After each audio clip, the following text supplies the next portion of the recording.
How to give appreciation to your grapefruit. Just, I fucked it up. Ah, I'm keeping this a lesson.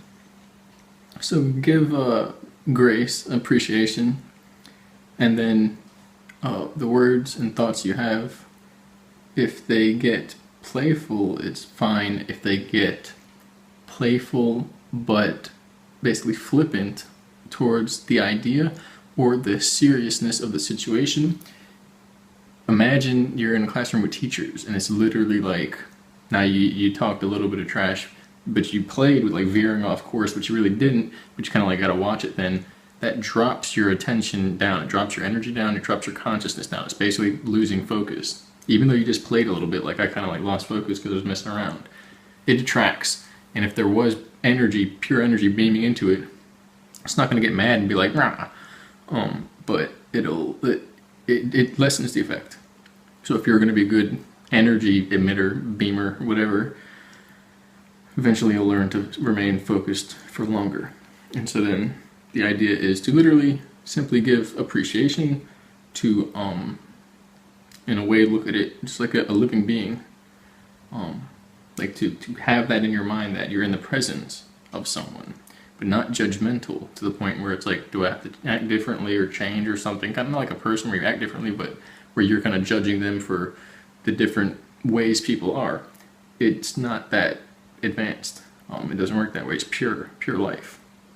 But it's not like, it's just life. It doesn't mean anything. No, it's literally, it's pure life. It's actually the purest. We're, in a way, kind of just like energy, the pure energy that's around you, that exists. And yeah, I was going to make a kind of funny video, but it's really not necessary. Although it is kind of funny, what I was thinking.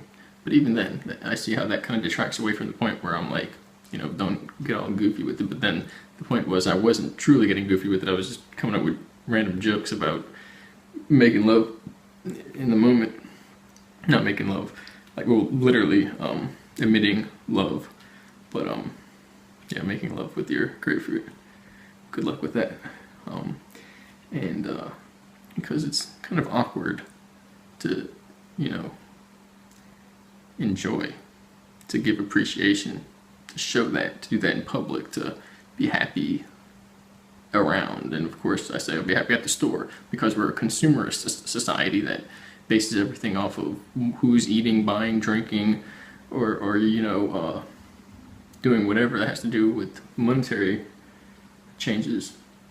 When in reality it's just you and them, or her and him, or you and the fruit, your food, and that's it. So everything else is a distraction, and what's actually happening is that there's an energy exchange, and if you are basically yielding energy from life, or from a being, appreciation is the least you can do. And if it's what makes sense, it's actually what is supposed to happen. It's like the other part of the equation. And the point is, when you do that, it goes into the fruit, the food, whatever, and it comes back when you eat it. And that's the whole point. And as well, somebody on another channel said this, I put this in a previous video I just did, that emit appreciation, gratitude before every meal. And basically it goes into like not weird stuff, spiritual beliefs regarding the slaughtering of animals and kosher processes where there wasn't supposed to be pain, because they knew that it tainted the blood. I don't slaughter animals, and I try to keep that, you know, at a bare minimum with products or anything that I'm using, if not completely removed. But in this world, you know, that iPhone charger over there probably used some sort of glue or some fiber or something from an animal or some way. And so, and yeah, don't worry about me and iPhones. I literally have an iPhone. As I was saying, they said do that, and the point is that you can look up on the tests with plants and the conductive responses on the surface of the skin. There's a word for it, I can't think of the word right now. And same thing with like a lie detector test or something. It's like electrocapacitive response, something like that.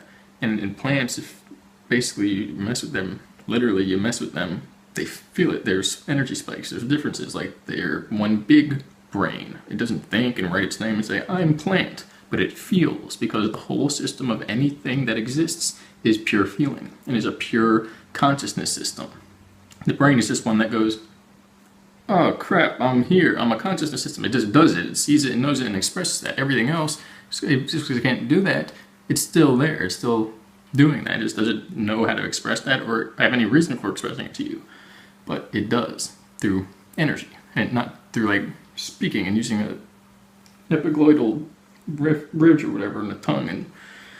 And so basically experiments where the guy poured boiling water down the drain, and this is all experiments, but I've seen some evidence, weird stuff that goes on. Take a plant and advance it, it gains consciousness, and we're all in a living consciousness, plant, animal, rock, thing, human being, a big thing. That's what it is, the living being. It's super consciousness. It knows everything simultaneously. Imagine that speaking to you. Yeah. You didn't give gratitude to that. When it speaks, the vibrations are going to shatter every bone in your spiritual body. That's the whole point here. That's what we're trying to tell you.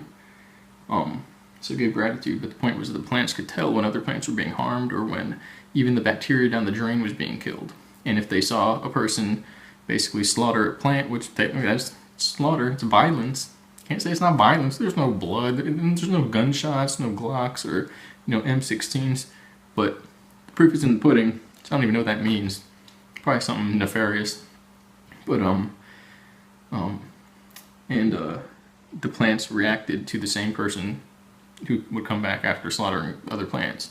So it's like they don't know the name, they don't know the face, the identity, they can't see. It's all frequency, which also means that our frequencies are matched and unique.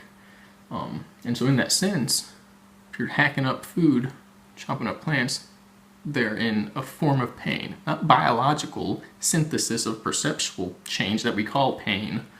No, it's just in a form of energetic disruption.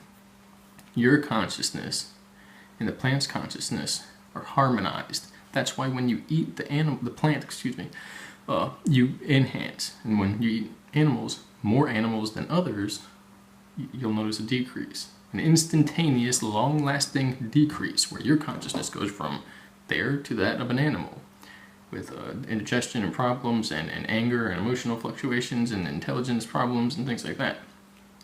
And and there's some other basically different blood types and different people. But basically, so your consciousness merges with the plants in the same way they thought of kosher ways to slaughter an animal and have the animal be in peace the whole time. When you give gratitude and extend that to the plant, and this is also what the guy in the video said, that they accept that and they're no longer freaking out.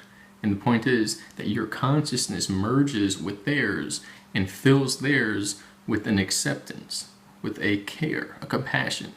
And that's all that is required for this simple form of life, which is actually very complex, to be harmonized. That's what it needs, to be happy. That's what it is. And in that sense, though, there's a bond, and that bond is conducive for healing, for the transfer of the energy here, which came from the energy up there, into your cells, which are cells, a weird word. So remember that, and I kind of just wanted to bring that up. I was going to make a funny video about, I don't know, just being weird about it, but which doesn't really detract too much, but I kind of wasn't going to actually go this deep into it, and so I'm kind of glad I did there, and I'm going to keep it short anyway. So give gratitude, and you can actually thank it. You can think it or say it, but it actually doesn't. Maybe the voice does, because plants have been known to change from the vibrations and it's speaking to them, and it's not just the extra CO2, it's from the vibrations that are there. But eventually you'll get this, you'll do that enough, play with it, like you're a child trying to figure out how to win the game of talking to this, grapefruit or orange or whatever you have, and eventually there will be a resonance synchronization, a link, a mind link, and you'll feel like it went, oh, alright, that's what's up, thanks. So do that, and once you've done that, you'll feel an enhancement a mutual synergy of energy, and you become one with the fruit, the grapefruit, whatever it is, and it becomes one with you. And when you eat food like that, there's a much more process that's much more conducive to healing and absorbing the energy. I don't know. I mean, it makes sense if it's all magnetic and everything, that you come down to a harmonization, a resonant sync. Now it's going to work better. But why we're in the world where it works that way and everybody's all weird about stuff like that, I don't know. I mean, I do know. Read stuff I wrote, book and videos. All right, thank you. Make love to plants.